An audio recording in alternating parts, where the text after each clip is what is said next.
Hey everyone, Jake Sloan back with another video. Today is something special because something just arrived that I've been waiting for about a week. Now, I'm not one of those special YouTubers who gets previews for items, but I do get the lucky position of living in one of the most beautiful places on Earth, at least I think so. And originally, when this drone was released, the Mavic Pro, which is a fantastic drone, I was one of the original few that got it early for some reason, I don't know why, and I have used this thing like crazy over the last year and a half as I travel around the state, backpack, go in. You can see videos in my channel from going out to the bush, from flying in the super cold to figuring out how to fit an iPad in the controller and stuff like that. But today, the Mavic Air just arrived. I got this in Onyx Black, because I'm kind of a fan of black. And I'm going to be putting this thing through the paces in the next couple weeks here in Alaska. It's bitterly cold outside. I'm going to go out and see what this thing can do and what it can handle. It's also super bright, sunny, and snowy, so it'll be a good test for incredibly bright conditions. I was out yesterday running this around, and with an ND16 filter from Polar Pro, it barely could keep up in the shade because it was so bright. I probably am going to need to get an ND32 for really bright light situations. So let's get to the unboxing. So let's unbox this thing and see how it looks. Now, I know there's been a million unboxing videos so far. I'm not the first. It's the first time I've done an unboxing myself, which is kind of exciting.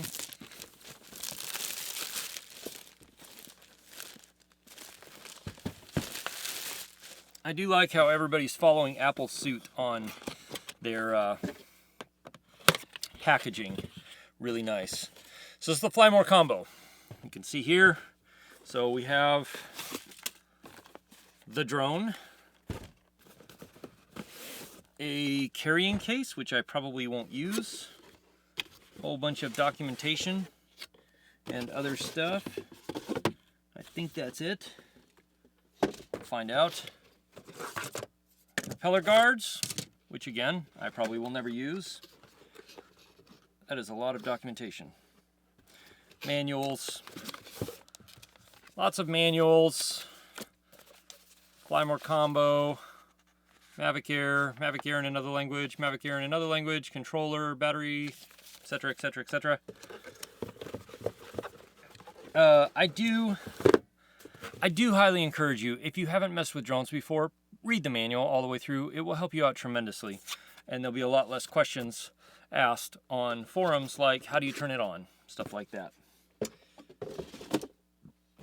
So, propeller guards, not going to use those because I don't fly by people that close and I don't hand catch or anything like that. This bag is actually really nice. The controller right here. So, let's go over the controller. Here is the Mavic Air controller. Here is the Mavic Pro controller. They are essentially exactly the same size and actually laid out pretty much exactly the same. The removable sticks is going to be a really handy feature, I will say that. So, take that sticker off, put it somewhere. The first question I had, of course, was, will the iPad mini fit into this controller? Put the sticks in really quickly, like that. I like using the iPad mini. You don't have to, just like the Mavic controller, it has a USB port on the bottom, so you could, I assume, plug this in this way. And of course, it does fit really quite nicely. Just exactly like the Mavic. I have my small cable somewhere, but I'm not going to mess with it right now. A little right angle cable that goes from the bottom to there. So yes, I will miss the screen because I do use it for telemetry and some other information, but I think overall this will be just fine for what I've been using the Mavic for.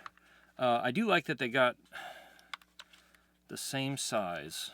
Very, very nice. And you have a wheel for up and down tilt, picture, video, just like the Mavic. Another button here, which I'm assuming is a programmable button. So focus, well, no focus because it's infinity focus, but something programmable there. That's good. And the sport mode switch, which is removed from the side. So the sport mode switch being here is going to be great because with this one, when you have this arm extended all the way out to put an iPad mini in, it hits the sport mode switch, just like that, if you can see that. And it makes it hard to switch on the fly.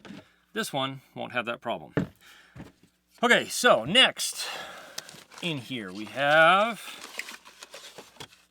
extra propellers.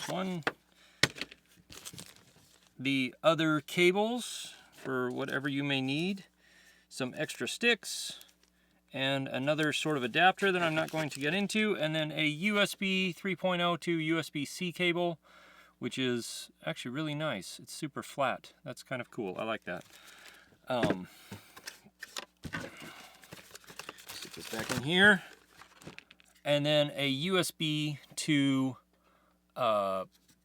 battery power bank adapter, so you can use one of the batteries from the Mavic Air to charge your USB devices, which I'm also probably not going to use, but who knows. Here we have the charging hub, which folds out. You plug into there, and then you have up to 4 batteries to charge at the same time. Here we have the charger. There's the power cord for that. Battery. Now, this is different here. Here's the Mavic battery. Here's the Mavic Air battery. Quite a bit different. Actually, a bit smaller than I was expecting.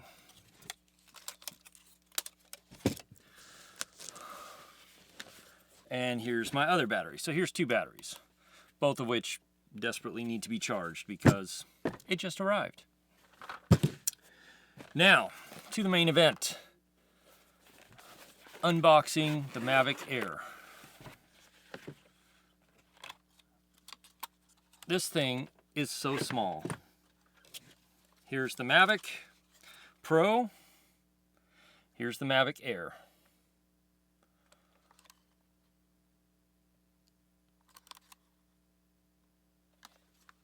It's really a lot smaller than I was expecting. The main reason I got this drone was because it is a fantastic drone for hiking, for throwing in a backpack and taking it with you. I don't fly that far away. I did recently just for once, but I stay within a line of sight, and it's mostly about capturing footage of me doing what I'm doing in the outdoors, exploring, checking out glacier ice caves like in a previous recent video. So when this drone was announced, it was very obvious that to me this would be something I was really interested in because it's even smaller, which is good. Not too concerned about the flight time. I'll just carry extra batteries. I do for this anyway. But something that's smaller, that's a little bit easier and quicker to set up and use is something I really, really wanted. So this seems to have everything that I want. The question is, how will it handle the extremes of winter temperatures up here? Because right now it's about 2 degrees outside. And how will it handle the insanely bright light on snow? And I don't have any ND filters for it yet. Okay, so before I take these out into the wilds of Alaska and start testing these, which will be on another video here I'll upload in a little bit, I wanted to show you a couple of things. One, the battery charger, just like the Mavic Pro battery charger from the Fly More combo, is a sequential charger. So it charges one battery, then charges the next battery, then charges the next battery. So if you get it, don't be thinking you can charge 4 batteries at one time. You can't, at least not yet. But I wanted to show you the difference in setup between the Mavic Pro and the Mavic Air. The reason I was excited about the Mavic Air is most of the time what I'm doing is not long-range stuff, but fairly close-range stuff. Is it a little bit better video quality? Maybe. We'll be finding out shortly. But the setup time and the portability is mostly what I was excited about. I love the Mavic Pro for that form factor. I think I may enjoy the Mavic Air better. Not sure yet. We'll find out as I test this thing and give it the good testing treatment over the next couple of weeks. But for setup time, I want to be as fast as possible so that I don't miss a shot. So the Mavic Pro, which to this point has been my favorite drone for portability and ease of use, actually it's not slow setup, but it does take a bit. I do that. I have to feather the props. You really don't have to feather the props, I guess, but I think it reduces wear and tear on them and wear and tear on the motors. Take that off, take the gimbal lock off, and you're ready to go. The Mavic Air, on the other hand, is fold down, fold out, fold out, and you're ready to go. It's a bit faster, but it's also significantly smaller, which means it's going to take up that much less space in my camera bag, which I'm really, really excited about, because the less space or the less stuff I have to haul around, the better. But the truth is in the video quality. That's really what I was excited about. I'm really hoping that the next Mavic Pro 2 or whatever has a better sensor than what it has currently. I would love for it to have a 1-inch sensor. Hopefully, we'll see. My fingers are crossed. Its video quality is okay. It's not stellar like the Phantom 4, but it's not bad. It's certainly usable. I'm hoping that this matches or maybe does slightly better than that. It should, by all accounts, because it runs at 100 megabits a second, or 100 megabits instead of 60. We'll see. I'm especially interested in the slow-mo quality of this. So, in the next few videos, I will be taking these two out, pitting them against each other, and running them through the wild wilderness of Alaska in wintertime, which is extremely cold right now. It's about 1 degree. And so if you want to see more videos about this, or if you want to see something specific, ask in the comments below, and I will do my best to do a video about that. And if you haven't already, subscribe to this channel to see the upcoming videos testing this Mavic Air as best I can in the wilds and the wilderness of Alaska. The bonus is you'll get to see some pretty cool footage of the place that I live. So thanks for watching. Thanks for subscribing, liking, and sharing these videos, and I'll see you again soon on the next video.